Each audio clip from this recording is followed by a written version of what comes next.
Hey guys, welcome back to more Malicious Compliance HOA stories. Imagine buying your dream house only to have an HOA try to evict you from it even though you are not even a member. The homeowner association harassed me for months, sent officers, fake eviction notices and finally told me to call the police if I wanted to stop them. So I did exactly that. Here is what happened. And the title HOA Malicious Compliance story starts like this. So I did not buy my house to make enemies, I bought it because I liked the trees, the extra driveway space, and the fact that the house sat on a weird little notch that shared the boundary line with the big HOA but was not actually part of it. That last detail was stamped all over my deed and disclosed during closing, and my agent even pointed it out twice. You're right outside the HOA line. You won't have to deal with their rules, but you will be close enough to enjoy the neighborhood parks and the sidewalks. Said no one ever. It sounded like a dream to me. I work long shifts and the last thing I want is a committee counting how many times I put my trash barrel out slightly crooked. If you've ever worked nights, you know that sometimes you drag the barrel out half asleep, like you're being chased by a raccoon. The idea of not having to worry about the HOA's fines for aesthetics was actually a selling point. The little street I live on has maybe 8 houses, all older, all with character, and then just across a hedge and a stone marker, the HOA neighborhood begins. Their houses are practically clones, same shutters, same mailbox post, same stars on the garage, and every lawn looked like it was measured with a ruler. My lawn had dandelions and a lazy patch of clover, and honestly I liked it that way. It didn't take long for the HOA to notice me. The first week after I moved in, I got a glossy "Welcome neighbor" packet stuck in my door with a handwritten note on the front that said, "Please attend our orientation meeting to hear about community standards." Inside was a lot of stuff about paint color palettes, holiday light dates, approved landscaping plans, and a photo of a bench with a slogan about harmony. I put the packet back outside with a sticky note, "Thanks, but I'm not in your HOA." I was not rude, just factual. 2 days later, a guy with a clipboard came to my door. He was the nice kind of annoying, the sort of guy who smiles too much while telling you what to do. He smelled like that sharp cologne they sell next to golf polos, and he said, "We noticed you didn't RSVP to the orientation. You will still want to come. We had a few people try the 'I'm not in the HOA' thing, but it's all part of the same community now." I told him, "I read the deed, and well, I'm not part of it." He did the slow head tilt like a golden retriever that heard a weird noise. Then he said he would look into it. And by the way, guys, if someone says look into it, usually nothing good comes out of it. Small reference to a very popular podcast, if you know what I mean. Anyway, I thought that was the end of it, but I was wrong. The second thing that happened was the letters. They started appearing weekly and then every few days. They looked official, with letterheads and lots of bold words. All of them were framed as friendly reminders, which is HOA speak for, "We want to fine you, but we haven't figured out how yet." The reminders were for things like trash receptacles must not be visible from the street, front light must be of uniform style, and no unapproved garden fixtures. They included a photo of my garden decoration. Every time a letter showed up, I wrote "Not in HOA" on the outside and stuffed it back in their Dropbox. It wasn't even passive-aggressive, it was just efficient. I also emailed the address on the letters and attached a copy of my plat map with the HOA boundary highlighted and my lot number outside of it. At a certain point I realized I was not just a clerical oversight to them, I was a challenge. Some people cannot let something go if it doesn't fit their sense of order. I was the patch of clover in their uniform lawn. The escalation was predictable. The notes got less friendly, they hinted at fines, and they claimed I was in arrears. Next, I found a horse head in my bed. Sorry, that was The Godfather.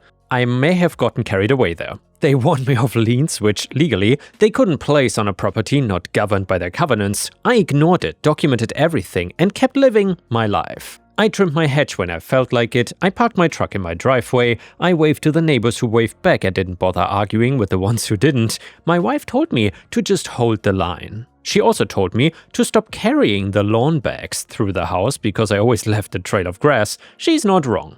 Then came the violation walk. I had just finished mowing one afternoon when I heard voices out front. I looked up and saw 3 people I would soon learn were the HOA president, the vice president, and the compliance officer, which is apparently a thing. Clipboard guy from the first week was there too, smiling like a dad at a Little League game. They were walking my property line, pointing at my fence and taking pictures of my garage door. I stepped out and gave a friendly wave. I was not looking for a fight, but the president, short hair, big sunglasses, a posture that said she would win a fight by emailing, didn't wave back. She held up a hand and announced that they were conducting an inspection for enforcement actions. I said, "On whose authority?" She told me, "On ours," and explained that the HOA had updated their covenants to include adjacent properties that utilize shared neighborhood resources. So I said, "Well, I don't utilize anything of yours. I mow my yard. I pay my own water and I don't park in your pool." Clipboard guy chimed in, "The sidewalk. You walk on the sidewalk, right?" He said it like he had a smoking gun. I told him, "The public sidewalk? The one the city maintains? The one in front of my house that existed before your HOA? That one?" He scribbled something, probably hostile, and we had a short back and forth. I was polite, direct, and kept repeating the key point: not in the HOA, not subject to their enforcement. They told me to expect fines, and I told them to expect letters returned to sender. That should have been the end of it, but a few days later, while I was off shift, my wife called me from the driveway laughing and a little angry. The HOA had shown up with a bucket of what looked like light gray paint and a measuring tape, and they were planning on painting my mailbox to match the so-called approved color. They said it was a courtesy, but my wife told them to please not touch anything on our property. The compliance officer, who I'll admit carried himself like a mall cop in training, said something about collective aesthetic. My wife told him the collective could collectively keep their paint off our stuff. That was the first time I got a vibe that they were more than just annoying, they were actually boundary testing. They were used to people backing down because it's easier than arguing, and we live in a world where a lot of people just let small bullies be because it's not worth the energy. And by the way, guys, just to quickly interject here, I feel what OP is saying here is 100% correct. In a lot of these HOA stories, at least from Reddit, we can always see that the HOA is starting with small stuff and then it is escalating. So as soon as you see something like this happening, you need to take the initiative. And by the way, if the HOA showed up at your door and trying to repaint your mailbox, what would you have done? Let me know in the comments. Also, while you're at it, please don't forget to like the video, because it would help me tremendously if we could reach 1000 plus likes, since that would remind YouTube that real voice readers are still a thing. Anyway, I get it, but that's not my wiring. Not because I like to fight, because I cannot stand when people misuse authority to push others around, but there's another detail here I haven't mentioned yet. And I didn't mention it to them either. I am a cop. I don't lead with that in my personal life, I don't want free coffee, I don't use it to win arguments about parking, and I definitely don't use it to intimidate neighbors. But it means I'm very familiar with what people can and cannot do on someone else's property, and it also means I have a high tolerance for nonsense until I don't. I'd already started documenting everything in a folder with timestamps, photos, and copies of these HOA letters. It's an old habit, and my wife joked that I was turning into the neighborhood conspiracy theorist with my binder. If you've seen some of the calls I've been to because of HOA drama, you would understand. It's essentially always the same dynamic: a board with too much time, a narrow interpretation of community, and a weird obsession with lawn height. The inbox for their compliance emails started ramping up, the subject lines got bolder: urgent, final notice, escalation. And well, I just stopped responding. I didn't want to be their pen pal, and then on a day when I was off and trying to get my grill to stop temperamental flare-ups, they came back. 3 cars, hazard lights blinking like they were a convoy. The president was wearing a polo with the HOA's name embroidered on it. The vice president, the one who tried to paint my mailbox, had a fanny pack that I swear was full of tape measures, and the compliance officer had a clipboard and a little name badge that said Security Liaison. By the way, guys, never trust anyone who gives themselves the title Liaison and then uses it on a name badge. They walked up onto my driveway like they were service techs. The president knocked hard. When I opened the door, she announced that they were serving notice.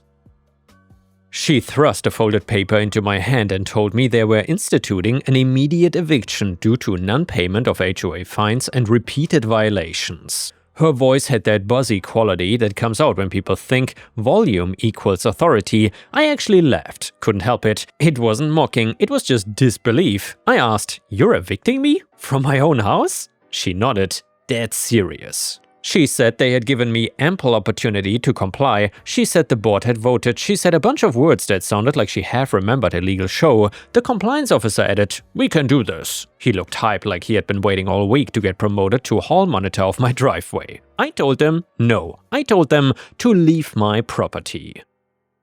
I said I would be filing a complaint with the city for harassment if they didn't. I pointed to the stone marker that literally has the HOA boundary line etched on it, 5 steps from where we were standing, but they didn't care. Then the president said the line that set the rest in motion: "If you don't leave voluntarily, we will have to call the police. Or you can call the cops yourself if you wanna stop us." That last part was said with that smirk people get when they think they're about to win on a technicality. "Just go ahead, call the police, they're gonna tell you the same thing." You could tell she wanted the show.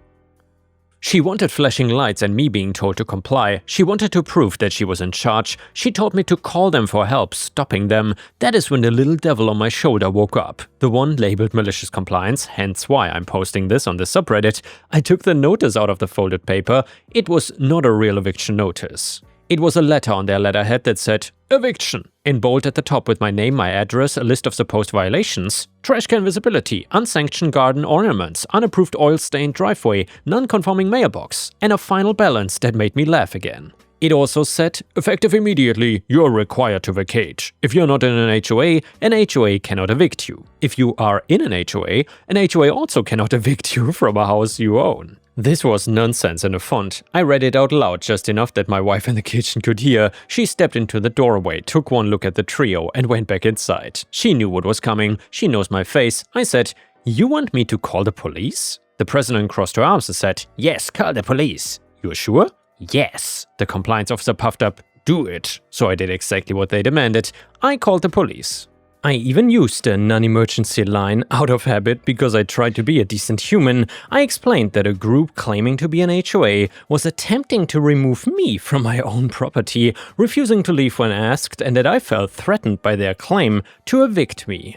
I told the dispatcher that the individuals were on my property, refusing to leave, and that I had asked them to.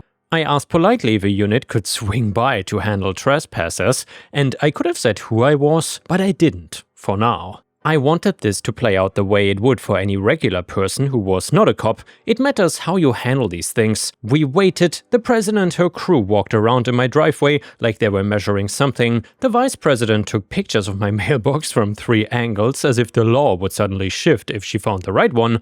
And the compliance officer kept glancing at the street, probably imagining the police showing up to drag me out. Every now and then he told me my window to comply was closing. He was really proud of that phrase. I reminded them gently that they needed to leave my property. They told me they were authorized to be there, and I told them they weren't. This went in circles for a bit, but then a cruiser rolled up and then another. This part matters. The officers who stepped out did not know me personally. My department works with a few neighboring cities, and sometimes you don't know everyone on every shift. But we speak the same language when it comes to property and trespass. They approached, calm. One of them asked me what was going on, and I told him simply, "These folks say they are evicting me." I told him to leave, but they won't. The president stepped up and tried to hand the officer the eviction letter like it was a warrant. The officer gave it a quick look and handed it back. He asked her if this was part of a court process. She said it was an HOA matter. He asked her again, slower, if any court had issued anything, and she said the board voted. He nodded in the way officers nod when someone's answer is unhelpful, but you're not trying to embarrass them in public. He asked them to step off my property, but they refused. They insisted they were within their rights to enforce. The vice president started in about community bylaws, and the compliance officer said something about civil trespass being mutual if the property was within the community. He actually used air quotes around community, which was new for me. The officer looked at me. I told him politely, I would like them to be removed from my property. I also told him I had documentation that I was not under the HOA's jurisdiction and that I'd asked them multiple times to leave. He said okay and asked them again to leave, but they refused. The compliance officer smirked at me like he had just checkmated a pawn. The president said, "We're not leaving until he vacates. We have authority. If he wants us gone, tell him to call the police." The officer paused and then he said, "We are the police." She doubled down, "Then arrest him." You know that feeling when you watch a slow-motion car wash reveal the same dirty car underneath? That. The officer said, "Ma'am, this is his property. He asked you to leave. You need to step off." He kept it simple, repeated it, and gave them a clear line. That's good policing. Firm, calm, no theatrics. Then came the part where my profession matters. The compliance officer stepped towards me, got into my space, and told me I had 10 minutes to pack a bag. He pointed at my house door. He put his hand on the doorknob. He actually tried to open it. That was his mistake. Touching the doorknob to my house after being told to leave, after police are present, after refusing to step off at that point, we're not dealing with a simple bad letter anymore. We are in physically interfering territory. I looked at the officer. He nodded to me like, yeah. I didn't play hero, I didn't get physical. I asked the officer if he wanted me to step back. He said yes, and he started to direct the group of my property. The president threatened to file a complaint, the vice president said something about going viral, and the compliance officer puffed up and refused to move. He told the officer that the board outranks you here. He actually said that. I'm not sure he understood how government works. The officer gave him one last warning. He tried the doorknob again, but at that point I identified myself as a police officer to everyone present by showing my badge and informed the compliance officer that he was under arrest for trespassing and refusing lawful orders. The responding officers assisted with the arrest procedure since we were in their jurisdiction. The HOA goons seemed mortified and were extremely surprised by the fact that I'm part of law enforcement. You should have seen the look on their faces, it was really satisfying. They told him that he was being detained. He tried to pull his arm away. That added another problem. The president started shouting that this was harassment. The vice president got on her phone and started filming, narrating like she was a broadcaster from a minor league baseball game. 2 more units rolled up, slow and steady. Nobody was yelling except the HOA crew. My neighbors were peeking through blinds like it was reality TV. But here's where the malicious compliance part fully landed. Remember how the president told me to call the police if I wanted to stop them? Well, I complied, exactly as instructed, and the outcome was exactly what anyone with a shred of sense predicted. Not me in handcuffs, but them. The officers separated everyone, they took statements, and the president kept insisting on reading from the eviction letter like it was scripture. Well, he might not be wrong there. HOA scripture. One officer finally told her kindly that an HOA cannot remove someone from their own home, especially if the homeowner is not a member. She insisted that I was within the expanded boundary, and he asked her to show the documentation. She had nothing except the board's vote and a new community map PDF on her phone that looked like a preschool art project. One of the officers told the HOA president and vice president that they were trespassed officially from my property. That meant if they came back uninvited, they'd be arrested. He explained it calmly. The president started in about public access. He pointed at my driveway and the deed marker. He kept it calm. They ended up cuffing the compliance officer for refusing to comply with orders to leave, attempting to open my door, and resisting. The president and vice president got citations for trespassing and were escorted off my property. It was not too dramatic, no sirens, no shouting, except theirs, and they looked stunned. They looked embarrassed and they had walked in thinking they ran the block, and they walked out with bracelets and paperwork. The relief I felt about them getting cuffed and about boundaries being enforced. Bullies only back off when someone they respect, fear, or legally have to listen to tells them to. I had spent weeks being polite and firm, but to no effect. One afternoon with officers on scene clarified reality for them rapidly. You would think it would end there. Normal people would take the L, go home, and maybe do some introspection in the glow of their perfect landscape lighting, but not this board. Over the next week I got 3 more letters. The first was again about appealing the eviction. The second was a cease and desist letter for making false police reports. The third was a special assessment notice with a line item for security incident expenses. They included a dollar amount next to my address. They sent me a bill for the time they tried to evict me. It was almost art, and I continued to ignore them. I also sent a simple letter to the city and my own department's legal liaison, just letting them know what had happened in case the HOA tried to create a different narrative. I sent along copies of everything, and the city sent back a short note basically confirming what we all knew. They had no authority over my property and should just stop. The HOA board responded by doubling down. They posted on their little community Facebook group about a hostile homeowner endangering the community. A friend of mine who lives in the HOA sent me screenshots and we laughed about it over beers. He said they are used to people apologizing to them. He also said that he'd had his own run-ins with their compliance walks when his kid left a bike on the lawn for just like 20 minutes.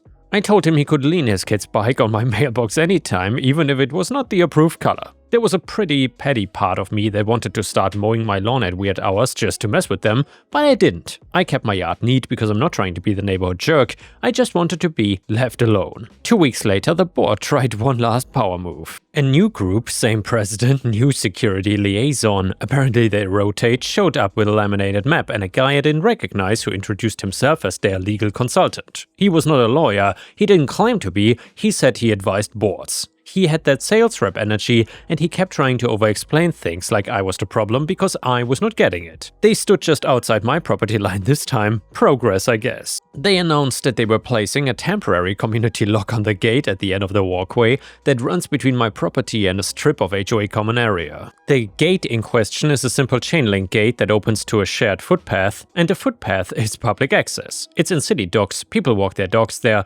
kids ride scooters, my wife and I use it to get to the park. It's been open and unlocked forever. They had a little cheap padlock though. They were very proud of it. The president yelled that the lock was a community safety measure because of my so-called unpredictable behavior and police escalation. She kept repeating that phrase like it was a spell. I told them from my driveway that locking a public path was not something they were allowed to do. The legal consultant tried to explain to me how soft barriers work and used the phrase optics. The new security liaison fidgeted like he wanted to prove himself. I said again calmly, you cannot lock that. I told him I'd be calling the city if they did, and the president told me, then call. And again I complied. I called the city's non-emergency number for public works and explained that an HOA was trying to lock a public path. The person on the phone said they would send someone to check. In the meantime, the board put their lock on like they had just planted a flag, and a city truck then rolled up.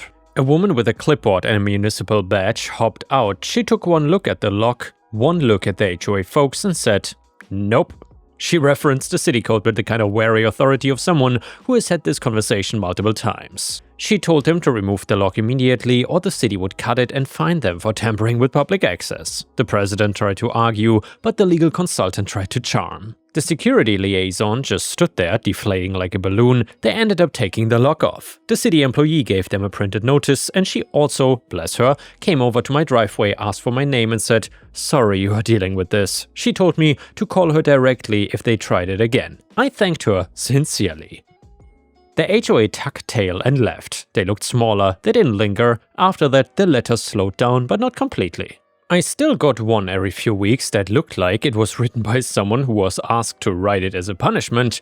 They sent me a survey about community harmony, but I recycled it. But you don't go from "we can evict you" to "please take our survey" without some fallout. Word got out. Furthermore, a video my wife took of the initial police incident with the HOA goons and the cops, which I wasn't even aware existed, made rounds quietly around the neighborhood because it turns out some folks in the HOA were tired of the board's nonsense and didn't mind seeing them humbled. My friend within the HOA told me there was a meeting where people actually raised their voices. People who had been fined for lawn uniformity and unsanctioned basketball hoops found their courage. The compliance officer who got cuffed stopped being the compliance officer. The vice president took a leave of absence. The president stayed, but her emails got a bit less bold. She shifted to phrases like, "we recommend" and "we encourage." The big statements about authority vanished. A few weeks after that, the HOA sent out a policy clarification email that my friend forwarded me. It basically said, "We cannot enforce outside the community. We will work with homeowners collaboratively to ensure harmony." Classic corporate way of saying,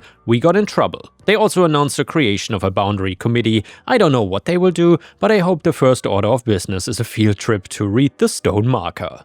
By the way, some people asked where this story took place. I don't really want to be too specific, but I don't live in the United States. And yeah guys, if you still enjoy the HOA stories, please don't forget to subscribe to the channel because I post daily stories. The next one is a malicious compliance story that is titled "No Overtime, No Problem." So I work maintenance for a fast food restaurant, and when I started working maintenance, I had a verbal agreement with the general manager that she would retroactively approve all my overtime because we were only allowed to have 2 maintenance people and one of them was the owner's son who didn't do his job and we couldn't fire him. Things were fine the entire time she worked there, and our store often scored the best of all the owner's stores during inspections, but eventually that GM quit and on day 1 her replacement told me she would no longer approve my overtime. I had her send that to me in writing, and from then on, as soon as I hit 40 hours, I would stop showing up for the week and turn off the work phone, which often happened 3 to 4 days into the week. Now our store was opened 70 years ago, so things break often. Well, the first week the walk-in broke, but I was already at 40 hours, so I didn't know until 3 days later, so we had to waste all our frozen product, and the next week the fryer stopped heating up, so we couldn't make most of the stuff on our menu. Then we had a surprise health inspection, and the store got red tagged. Well, that was the final straw. The owner was going to fire me, but after he talked to the old GM and I showed him the email from the new GM, he fired her, and my original agreement with the old GM is now part of the terms of my employment. And now let's read a fantastic petty revenge story that you don't want to miss. It is titled, "My shift leader tried to tell me I could not go on an early break because I could not walk, so I quit in the middle of my shift on our busiest day." So just some relevant background information. Back in January, I found out I had a tumor in my tibia in my left leg, and it was pretty bad. I went for an appointment with a surgeon in April, and he told me I could not work at that time because of a risk of snapping the bone, so I had my surgery in June and finally returned to work about 2.5 weeks ago. Even though I returned with no restrictions, I was warned by the doctor that I still gotta be careful because it's still fresh after her surgery, obviously, and if I push myself too hard, it could end really badly for me.